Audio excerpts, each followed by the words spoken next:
conversar com você um pouco sobre a capacidade cognitiva, o raciocínio. Você deve conhecer muita gente. Eu tenho 70 anos. Você vê que as minhas palavras, elas fluem. Eu não titubio em nenhuma palavra. Ela vem uma atrás da outra, porque o meu cérebro está muito bem cuidado. Eu cuido muito bem do meu cérebro. Porque não só a minha vida pessoal depende dele, a minha saúde depende dele, e a minha vida profissional, falando aqui para você, depende dele. Então, você pode chegar aos 70, aos 80, aos 90 anos, com o cérebro novinho.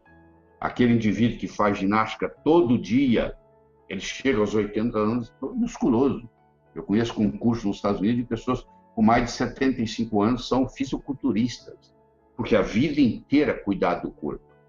Aliás, quando você cuida do corpo, você está também cuidando do cérebro, porque hoje nós sabemos que a atividade física, ela estimula o cérebro a ter um fator, não existe um componente nem lá, Brain Derived Growth Factor, onde essa substância, ela cria uma coisa chamada neurogênese.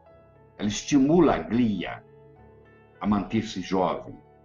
Então, a atividade física é um modo de você manter o seu cérebro. Eu não estou aqui propagando, divulgando que você deve ir para uma academia. Se você quer ir, ótimo, tá bom, tudo bem. Mas nem todo mundo tem ou dinheiro ou tempo para ir para uma academia. Então, eu tenho que facilitar a sua vida. Eu digo para você o seguinte, mesmo que você ande em volta de uma mesa, você tem uma mesa, todo mundo tem uma sala de jantar, você tem uma mesa, você tira as cadeiras, você anda em volta da mesa. Eu já andei no meu apartamento hoje 2 vezes. Eu andei 21 minutos de manhã e andei 21 minutos, agora um pouco antes dessa palestra, nós tomar banho. Então, o que acontece? Eu andei hoje 42 minutos sem sair de casa. Eu não preciso colocar agasalho, eu não preciso colocar tênis, eu não preciso tirar o carro da garagem, eu não preciso enfrentar o trânsito, eu não preciso estacionar na academia, eu não preciso depender de um personal trainer. Para quem tem tempo para fazer isso, ótimo. Mas você que está me assistindo, seu problema maior é tempo. Olha o tempo que você gasta no trânsito todo dia. Né? Não sobra, olha o tempo que você tem que passar com a família. Olha quanta coisa você tem que fazer em casa. Você também tem que descansar um pouco, tem que relaxar, tem que assistir televisão, o que for. O que sobra? Sabe o que você fala? Semana que vem eu começo. Semana que vem eu começo. E o tempo vai passando. Agora, se eu falar com você, por que você não anda em volta da mesa de jantar? Você faz 100 voltas em volta da mesa de jantar. Você está estimulando não só o seu corpo, para ele ficar mais saudável, mas você está estimulando o seu cérebro. Porque esse fator, o brain chama fator neurotrófico derivado do cérebro, traduzindo em português. Fator neurotrófico derivado do cérebro. A descoberta disso foi uma grande jogada. Existem muitas coisas que fazem o fator neurotrófico derivado do cérebro aumentar. Tudo isso que eu vou propor para você aqui, por exemplo, uma noite de sono bem dormida, protege seu cérebro. Você vai dizer, mas peraí, eu tenho problema de insônia. Bom, se você tem problema de insônia, já começa um grande problema. Porque se você tem problema de insônia, e se você não dorme as suas 7 horas e meia, 8 horas por noite, essa história de falar que você vive com 4 é mentira. Isso é uma mentira muito grande que você tem, porque você está enganando a você mesmo. Você aprendeu a dormir com 4, a viver com 4, mas você não consegue recuperar o seu cérebro direitinho. Você está sempre on demand, está sempre precisando de mais. Então você tem que dormir pelo menos 7 horas e meia. Se você acorda à noite para urinar, tem alguma coisa errada. Eu sei que você pensa que você está com problema de próstata. Não tem nada a ver. A mulher não tem próstata, ela também acorda à noite. Não é verdade? Sua esposa também acorda à noite. Tem a ver com o nível de cortisol. Já que você acordou, você vai urinar. Aí sabe o que você faz? Você liga ali a luz do banheiro, fazer xixi. No momento que você ligou a luz, a sua pineal para de produzir melatonina. Você volta para a cama para pegar no sono de novo, é difícil. Então eu ensino as pessoas o seguinte: se você continua tendo que levantar à noite para urinar, eu recomendo que você tenha uma lanterna na cabeceira da cama, de preferência de luz vermelha, que a luz vermelha não estimula, não bloqueia a pineal. E aí você vai. E você tem insônia primária ou insônia secundária? Você tem dificuldade de pegar no sono, é um tipo de insônia, que eu chamo de primária, que é quando começou. E você tem um que eu chamo de secundária, que você dormiu e acorda e depois não consegue dormir mais. Tem gente que tem as duas. Tem dificuldade para entrar no sono, para dormir, e tem dificuldade de permanecer dormindo a noite inteira. Então, se você tem dificuldade de permanecer dormindo a noite inteira, você então vai se levanta, você não pode acender a luz, porque você tem que, se fosse acender, o resto da noite já atrapalhou. Agora, se você tem dificuldade para dormir quando você deita na cama, eu recomendo, hoje tem disponível no mercado, você adquire um óculos que corta o raio azul. Porque chama, eu não sei se você conhece esse termo. Se não aprende, não sabe, não conhecia, vai conhecer agora. Chama escuridão virtual. Existem óculos especiais, simples, baratos, que você compra no mercado, que às 6 horas da tarde você coloca os óculos. Você continua trabalhando normal, você continua assistindo televisão normal, você continua trabalhando no seu computador normal. Mas o raio de 420 a 480 nanômetros, que é a luz azul, ela não entra mais no seu olho. O óculos bloqueia. Então, para o seu cérebro, olha que bonito, para o seu cérebro você está na escuridão. Como para o seu cérebro você está na escuridão, porque o raio azul de 400 e poucos nanômetros não entra no seu, que aquele óculos bloqueia aquele comprimento de onda, você agora pode trabalhar no computador, pode assistir televisão, até a hora que você quiser. É como se você estivesse no escuro. E como para o seu cérebro você está no escuro, por isso que chama de escuridão virtual, você então começa a fabricar melatonina. Porque a melatonina, ela é assim, ela só trabalha, a pineal só trabalha no escuro. Amanheceu o dia, ligou a luz, ela para de trabalhar. Já durante o dia, ao contrário. Você precisa ter luz durante o dia. Você não pode ficar dentro de casa só com luz artificial durante o dia. Você não pode usar óculos escuros em ambiente interno. Você pode usar, até usar em ambiente externo, se te incomoda. Mas em ambiente interno, não.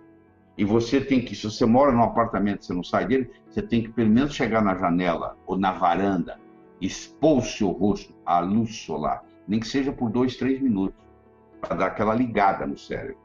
Olha, tudo isso que eu estou falando até agora não custa dinheiro nenhum, pô. Mas você tem que preocupar em dormir melhor. Você tem que fazer exercício. Você tem que cuidar do sono. Você tem que estimular o seu cérebro. Você tem que dar desafios para ele. Você vai fazer quebra-cabeça, você vai fazer palavra cruzada, você vai preparar coisas, por isso que é importante você continuar trabalhando, você tem que entregar o projeto. Tudo isso é estímulo. E você tem que ter uma inspiração. Você sabe quando o seu cérebro começa a morrer? Quando as suas recordações ficam mais importantes que as suas aspirações. Se você for numa cidade onde tem uma praça, onde tem 2 aposentados sentados na praça, no banco da praça, jogando dominó ou jogando dama, se você levar um gravador e colocar lá e gravar, você vai ver que o verbo é conjugado no passado. Eu fui, eu fiz, eu era. Quando a pessoa começa a conjugar o verbo no passado, é porque as recordações se tornaram mais importantes do que as aspirações. Aí, quando as recordações começam a ficar mais importantes que as aspirações, seu cérebro começa a murchar. Então, se você quiser manter um cérebro jovem, você tem que ter metas. Você não tem nada para fazer, vai ajudar os outros, vai fazer trabalho voluntário. Tudo isso é importante. Por isso que você não pode pôr todos os seus ovos numa mesma cesta. Se você puser todos os seus ovos numa mesma cesta, alguém vem e carrega a cesta, você fica sem ovos. Seus filhos são muito importantes.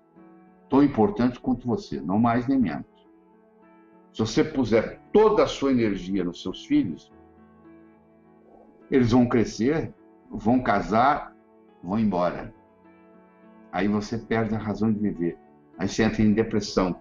É a chamada a síndrome do empty nest. A síndrome do ninho vazio. Meus filhos foram embora, eu agora não tenho mais valor de viver. Tenho que fazer da minha vida. Você tem que gostar dos seus filhos, você tem que ter amigos, você tem que ter projetos, você tem que ter inspiração, você tem que ter motivação. Tudo isso ajuda o seu cérebro a ficar. Agora, depois que nós fizemos essa parte, aí agora eu vou lhe ensinar como é que você faz para o seu cérebro ser mais forte, do ponto de vista nutricional. Primeiro, você tem que comer menos açúcar, porque o seu cérebro é 2% do peso do seu corpo. Quanto é que você pesa? Subiu na balança, entendeu? 70 quilos? Seu cérebro é 1,4 kg. Seu cérebro é 2% do peso do seu corpo. Porém, consome 25% do oxigênio que você respira. Ele é 2% do peso do corpo, mas ele consome 25% do oxigênio que você respira. Então, o oxigênio é fundamental para ele. E ele também consome muita glicose. A insulina não passa na barreira hematoencefálica. O cérebro é muito protegido. O cérebro produz a sua própria insulina. O cérebro desenvolve um diabetes, chama diabetes tipo 3, que você conhece com o nome de Alzheimer. Alzheimer, hoje, é considerado diabetes do cérebro. É um diabetes tipo 3, onde agora tem resistência insulínica dentro do cérebro. Se você voltar antes de 10 mil anos atrás, a era paleolítica, ninguém tinha açúcar para comer, não existia cana-de-açúcar. Não existia. Só a descoberta depois de Colombo, que surgiu o açúcar no mundo. Não tinha isso. Não tinha tecnologia para fazer açúcar. Não tinha gente para plantar, não tinha nada. Nós éramos nômades. Como é que vai plantar açúcar? Cana-de-açúcar. Esperar colher quando? Então as pessoas não estavam acostumadas a comer açúcar. Hoje o açúcar ficou barato. Então, mesmo pessoas humildes, pobres, conseguem comer açúcar. E aí o Brasil, per capita, é o número 1 do mundo em consumo de açúcar por pessoa. Nós somos os número um do mundo. Por isso que nós temos tanto velho gagá, infelizmente. Você vai nas outras culturas, você vai na cultura japonesa, por exemplo, existe um respeito muito grande pelos idosos. Mas você pega um indivíduo em Okinawa, que é o lugar do mundo onde mais tem longevos, onde mais tem centenários no mundo, é numa ilha no Japão chamada Okinawa. Lá se encontra na rua toda hora, cara com 6, 110, 115 anos, andando de bicicleta, lutando judô, e admirado pela sociedade. Eles têm um respeito muito grande pelo idoso. E quando eles querem conselho, eles vão para o idoso e perguntam, porque o idoso tem tempo de vida, tem experiência de vida. Aqui no Brasil, a maioria dos idosos está tudo gagá. Você vai perguntar o que para eles? Como é que eles vão te dar conselho se o cérebro deles não funciona direito mais? Mas a boa notícia para você é que isso pode ser restabelecido a qualquer momento, a qualquer hora. Essa que é a mensagem que eu estou trazendo para você aqui, tá bom?